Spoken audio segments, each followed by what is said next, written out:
let's go to the phones. I got a special guest on right now. I'm a little bit thrown off here. We've got on the air with us today, we're going to have our local financial guru. Y'all remember him, Jeff Roberts, the founder of Jeff Roberts and Associate. His team consists of 17 seasoned advisors. They share 125 years of financial planning.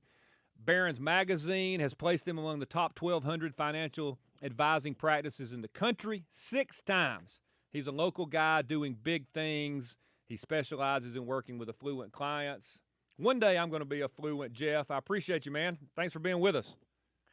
Happy to be here as always. Good. Sorry for a little bit of the delay there. We got kind of a little bit of news out of Trustful popped up there, and that's kind of I hope that works out okay. Yeah, no, right here in our own hometown. That's kind of rough. But what are we going to talk about today, Jeff?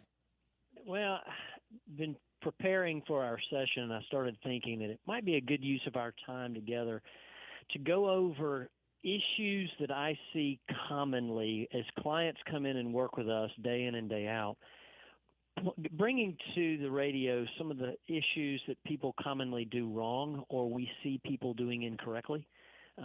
So to make it kind of a learning opportunity here on the radio. And today in particular, I thought we might tackle or spend a few minutes talking about rollovers of people's 401k plans. But had a couple scenarios here recently where we were looking into 401k rollovers for clients and saw some opportunities that people were perhaps about to do wrong. So I thought, well, we'll just bring it out and see if we can learn some on the radio today. Yeah, well, I mean, what are some of those things? Now, I'll tell you one thing you shouldn't do, Jeff. Don't cash out your 401k and use it to campaign for your first political office. Because that's what I did with my retirement plan, and that joker is long gone. It probably is, and I'm sure you had a nice tax bill that year as well. Yes, sir. Absolutely. And that kind of leads into a point. And as you know, if you take money out of a retirement plan, like you just described, that means that the money that comes out of a retirement plan, like a 401k, is then subjected to ordinary income, or it is ordinary income, so it's taxed as ordinary income, which means it could be in a tax bracket as low as 10%, or it could go up as high as 39.6%, depending upon your household income. So ordinary income tax rates are high for individuals.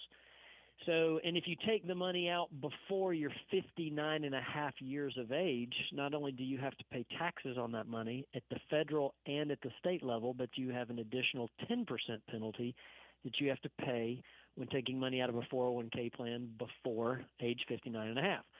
Well, the reason why this is kind of an opportunity to learn from is we have people that are oftentimes in job transition or career transition between age 55 and age 59 and a half.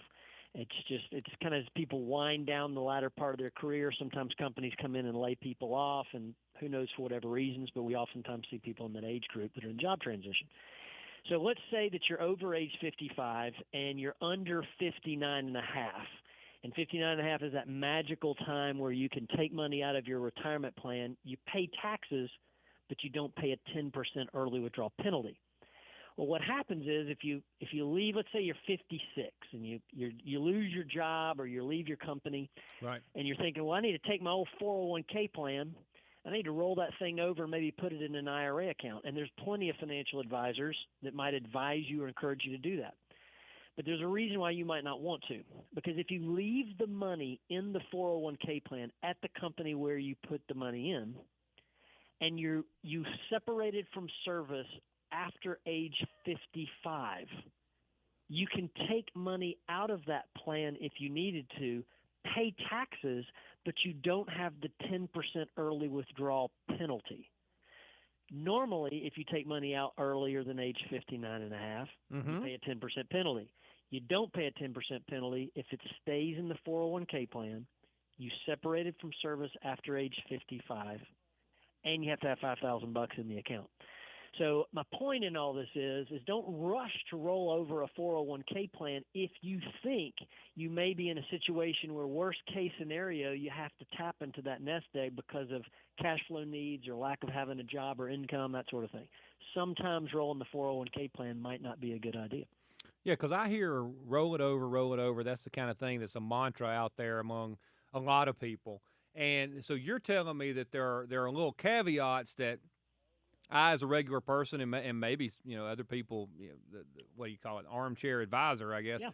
might be telling people that the reason I should come to you, Jeff, at Jeff Robertson Associates, is because there are these little things. It's like the tax code. There's little things that may be out there, a special way that I can take advantage of it, but since I don't know it, I can't do it. So I can get myself in trouble doing one thing as opposed to something else.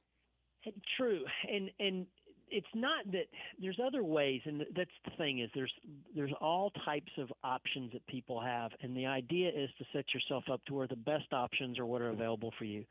If you did roll the money over at age 56 and you put it into an IRA and you need to go get into the money before age 59 and a half, there is a way via a 72T distribution, which is a fancy. Yeah, I hear people talking about that all the time, the 72T. It's a fancy terminology for a section of the Internal Revenue Code that allows you to pull money out. Right. If you do it a certain way over a certain period of time, it's less advantageous to people than leaving it in the 401k plan because it has some very strict rules that you have to follow about taking that money out over a period of time. So my point is this, you have options. And so when you're in a situation between age 55 and 59 and a half and you're looking at a rollover, make sure you're talking to somebody that knows the rules because there's pros and cons to handling it different ways. I think that's so important. And talking with someone who's made a career that their business is what is best for the client, what is best for me, not maybe what is best for the advisor or whatever. And that's why I would tell people to contact you, Jeff, is that y'all focus on what is best for me. I know everybody's supposed to, but y'all focus on what is best for us. Is there anything else that's out there that people just may or may not understand when we're talking about retirement?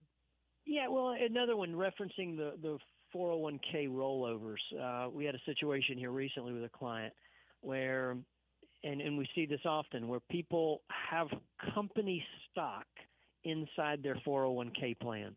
So whatever company they may be working for, let's make up a company, ABC company, and you have company stock inside the plan that you were given or in a matching contribution or something you purchased on your own.